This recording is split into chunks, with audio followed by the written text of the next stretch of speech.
Batman is doing what he does out of, in a lot of ways, kind of vengeance and mourning his parents' deaths. Nightwing does what he does to celebrate his parents' lives. Yeah. He's a born performer. Welcome back to Thinking Critical. This is Wes, and it's been a good comic book news week as far as the happenings within DC Comics. Obviously, on Tuesday, we talked about Flash 761 kind of undoing, retconning the events of Heroes in Crisis, taking away some of the character assassination that happened to Wally West. Yesterday, I reviewed Dark Knight's Death Metal Trinity Crisis. Definitely the best comic book in that series so far. And today we're going to talk about Dick Grayson is back, baby. No longer Ric Grayson in the pages of Nightwing, but there's been other upheaval within the Batman family, specifically talking about the Robins. Damian Wayne has quit. He's no longer Robin. And Tim Drake has dropped the Drake, baby. He's back to being Robin. So here with me to talk about this is the comic scholar himself. Josh, how you doing? I'm doing good. This news has me really happy. I'm getting hyped up for what DC's doing. They seem to be fixing a lot of their mistakes. Yes, they have, and obviously they're doing some stuff with legacy characters. They really Joshua Williamson did some good things over on Flash 761. Great issue. These issues maybe not so great. The Teen Titans was probably the best one out of these, but we're going to talk about them each individually. But before we get into those details, I do want to say, if you're visiting the channel for the first time, you've been coming by, but you haven't made the commitment. If you love comic books, there's not a better place on YouTube to be than Thinking Critical. We cover comic books every single day. Subscribe to the channel. Hit the bell for notifications. Give us a thumbs up if you enjoy this video. Give us an enormous thumbs down and tell Josh to hit the bricks if you don't. Either way, we want to hear your feedback in the comment section. So, like I said, we're going to cover these three comics. Only one of them happened this week, and that is Nightwing 74, but we will cover the other comics as well. Now, in Nightwing 74, we finally we get Joker's son, Dick Grayson. He calls him Dick Boy, Dickie Boy, something like this. And in the beginning, it's Red Hood, and it's actually Tim Drake in his Robin uniform, are with Dick Grayson. They think he's back, but it turns out he's a ruse. He starts beating the piss out of both of them, and it's looking like maybe this wasn't the issue that I thought it was, because we have been told Dick Grayson was coming back. You enjoyed the Ric Grayson story arc, but clearly you wanted him to come back as well, right? I mean, yeah, the enjoying the Ric Grayson story arc was like finding a few nuggets of gold in a giant turd. So getting actual Dick Grayson back is what I've always wanted. So yeah, I'm really excited to have him back. But I kind of think this is a pretty cool way to do it. I haven't completely read the issue yet, but I like this idea, and I definitely like the idea of him being able to beat the piss out of both Tim Drake and Jason Todd. Like, he's the original Robin. He's the best, So he puts it on him pretty good. It's a fun little sequence. There's a lot of stuff that doesn't make sense, and I'm going to get to that after we kind of get the big reveal.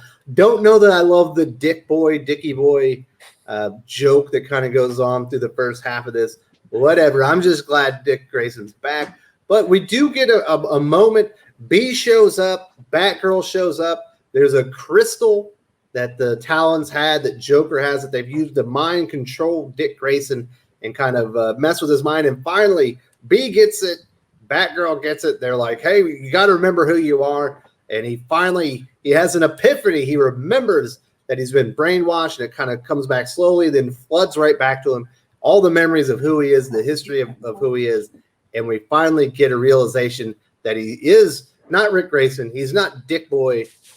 He's Dick Grayson, the greatest man Alfred and Bruce Wayne have ever known. I'm not a huge fan of the art in this book right now, but I mean, I do like that they kind of showed, they have him progressing through the years. They have him in his circus uniform there, and then the disco suit, and then his rebirth costume. And then they kind of have, like everybody that was important to him. You got his parents, Donna Troy, Alfred, Gordon, Babs. So, yeah, I mean, it's been a long time coming. And, I kind of figured they were going to... though. Yeah, no Starfire though. I've given up hope on that. It's like, if DC was going to commit to that, it would have happened 20 years ago. So, yeah, but I like what I'm seeing from it, and I'm just glad that moving forward from here, they're not going to be coming back to this. He's going to be Dick, and that's it. There's not going to be any more messing around with amnesia or memory crystals or anything like that. He's just kind of he's Nightwing again. He's going to be Dick, so everybody can finally get past this Ric Grayson era of not so good storytelling. 25 issues. It started issue 50 of Nightwing, where next week is when Nightwing returns. Not next week, next month is when Nightwing returns in issue 75. 25 issues of this over 2 years. Yep. 2 years too long in my book, but I do think, I'm glad he's back. But there is some weird stuff going on here. I am reading Joker War. So we get to this next panel, and we'll cover this one. Batman arrives on the rooftop. Where did you come from? The last I checked, you were hallucinating, fighting with Alfred in your head. How's Batgirl here? Nothing about like the cohesion between the Joker War story arc between the titles is almost non-existent. It's jumping around. I've read some of the Batgirl stuff. I'm like, where does this happen? Why is Batman here? It makes no sense. In the very last issue of Batman, he put out the call to the entire Bat family. Why would he put out the call if he was just going to show up on this rooftop? Yeah, it doesn't make sense. Like, I kind of figured the way that they would go about this is that he would put the call out. Obviously, Dick's not going to answer it because he's under Joker's control and he's not Dick yet. So I was kind of thinking, everybody would answer the call first, and then they would say, well, we're missing Dick. We got to go get him. And then everybody can kind of swoop in and get him. You have him deal with the brainwashed, Joker memory implants. And then at the end of that, you can bring Nightwing back. But this really doesn't make any sense if you're following, which I assume the Batman title is carrying the main continuity for Joker War, but it seems like everything outside of that is just kind of all over the place. I don't think there's a lot of communication going on between the different talents that are writing different books right now. Get a Slack, baby. You need to get a Slack chat together, and you guys can talk about this and coordinate it, because this feels like an uncoordinated mess. But I don't care about that. I'm glad Dick Grayson's back. I'm tired of Ric Grayson. I'm glad that it is gone. We'll see if Dan Jurgens stays with the title. I imagine there could be a change. It feels like DC is getting a massive a shakeup in the November to January timeframe as Dark Knight's Death Metal kind of wraps up. But Dick Grayson's back. I'm very happy. I'll probably get the next Nightwing when we actually have Nightwing back, because Nightwing has not returned. He's still not that character yet. At least he's not in the outfit quite yet. And I will say this. The best part about this is at the very end, B is walking away and she's all sad because they forgot she was there. I was like, good. I hope they all forget she was there and she forgets she was there. And they don't ever bring the character back because. Well, judging by solicitations, it sounds like KG Beast isn't going to forget that she's there. So, can keep our fingers crossed for that. I'm kind of rooting for KG Beast. Me too. Not a good character. It's I'm glad they tried something. It just didn't work out in this case.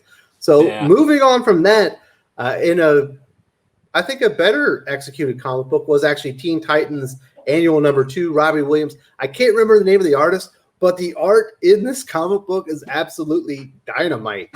It is really good. And we see the return of Deathstroke. I think he had actually returned maybe Teen Titans 44, whatever the prior issue is. You finally got the reveal that he was alive.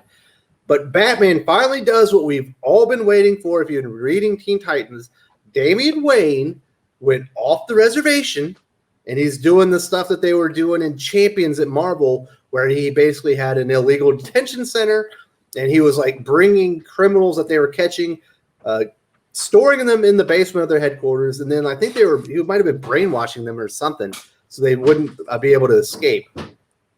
Certainly not a very heroic act.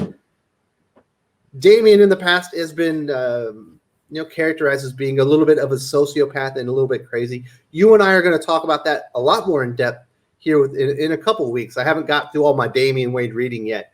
But Batman finally shows up. He challenges Damian Wayne in front of his Teen Titans team. Damian tries to talk tough, and then he just decides. There's actually a really good scene. I'm not going to put it on here, but where Damian is remembering seeing Alfred, and Batman Bruce Wayne kind of has a similar pose in the now, but he's remembering back in the day. And in the last scene, he goes up and he hugs Alfred, and you think when you turn the page he's going to be hugging his dad, and he turned the page, he like slaps him, and they just start fighting. But Batman isn't fighting back, and he's kind of giving it to him, and you can see Batman kind of feels bad, like maybe he didn't do a great job as a father, which I would agree with that. And they go toe to toe. What did you think of this issue? I know you actually got to read this one in full. I mean, I thought it was good, and I mean, I think it's kind of cool that we're seeing better talents put like kind of makes sense of a lot of the stuff that happened in Tom King's Batman run. We're seeing James Tynion give us better payoffs, with particular things like with Alfred and Bruce's relationship in his books now. And now we've seen repercussions of that run with Damian specifically in the Teen Titans book, both which are much better, handled by much better talents than Tom King. So we're kind of seeing other writers take those bad parts and make the best they can with it. They're shining them up, making them nice. But to me, this is a natural reaction for Damian. Like, you have to remember that Alfred basically was a surrogate father to him, much like he was to Dick. And Dick was like his older brother. So he's 13, supposed to be 13 years old. And, Alfred was murdered right in front of him by Bane. Dick was shot in the head. Because his father sent him into Gotham alone. Yeah, against Bane's against any better judgment. Yeah. So in his eyes, his father has screwed up numerous times. He let Bane get that far. He wasn't there. He sent it's not him really in his eyes. If you read Tom King's Batman, Bruce Wayne Batman was a colossal failure. I couldn't imagine him being more impotent as a hero over and over and over. Just fail. He failed his way through the entire book. He was an absolute failure, and Damian. That's showing through the way that Damian is reacting in these issues. Bruce couldn't save Alfred. Bruce couldn't save his city. Bruce sent him in there alone, and that caused the death of Alfred. Then you had the Ric Grayson stuff going on. On the other part of things, where there was scenes where Damian went to talk to him. He doesn't remember who he is, and there was one scene that almost broke my heart where Damian, he's like, "Wake up, damn it!" and Dick or Rick doesn't, and Damian just flies away on his grappling hook crying because his brother doesn't remember who he is. So he's had a rough go of it, and this is kind of just his breaking point of he's just completely done with all this stuff. Like he doesn't adhere to Batman's sense of justice at this point, and he's tired of the different failures that he sees through Batman's methods. So you can see before he removes the R and symbolically drops the legacy of Robin, he is thinking about that moment where he watches surrogate father die. Also, if you think about the relationship between Dick and Damian, Dick is also the best Batman Damian has ever been the Robin for, in his life. So he has a different level of respect for Dick Grayson versus his father. So it's interesting. Mm-hmm. And in our video, we'll be talking about how Grayson earns that respect from him, which is also really cool to see him. It's one of those weird things. If you read Tom King's Batman, he's got like this teenage son out there that is almost feral. He's kind of psychotic, but he does nothing to help him. Whereas like if you read in the past issues of Batman, whether he had Dick Grayson, Jason Todd, Stephanie Brown, Tim Drake, he wasn't as distant. He was a caring father. Obviously, Alfred took most of that role, but he didn't just like discard the kids. He kind of cared after him. He doesn't do that for Damian for some reason. It's weird. So I don't know. It makes sense that he drops Robin. I'm glad he did it. I hope he becomes his own character. I wonder if he might become a villain. It seems like they've always kind of been setting him up maybe to be Batman's ultimate villain or ultimate foe. I hope not. So based on the sounds of what's going on in future Batman solicitations, it sounds like he's just going to kind of be operating as on his own, like he's as a hero who's doing things his way. He's not involved with the Batman he should be in family. prison if he does that, because he's going to start. He's going to start. Crazy stuff. He's going to start dropping bodies for sure. So, we're going to have a mini Punisher on our hands with Damian. So yeah, he's going the Jason Todd route. Oh yeah, I love it though. Jason Todd is one of my favorite characters ever. So if Damian's going to go that route, then grab a crowbar and have some fun. So the last Robin we have to talk about is Tim Drake, and this one is way worse than the others as far as the execution. Within the last issue of Young Justice, I can't remember the issue number. I wish I hadn't read it. It was a really stupid storyline. We have Stephanie Brown, in her hero persona.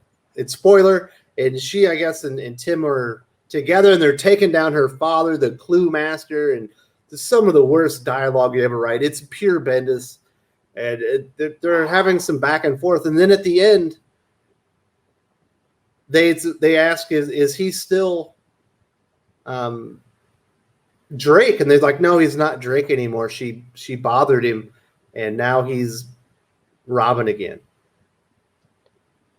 And we don't have to do the Drake intervention. That's the execution of it, and it was very poor. Just seeing that panel that's up on the screen right now makes me just want to crawl in a corner and cry. It's so bad. Oh man, he should have never.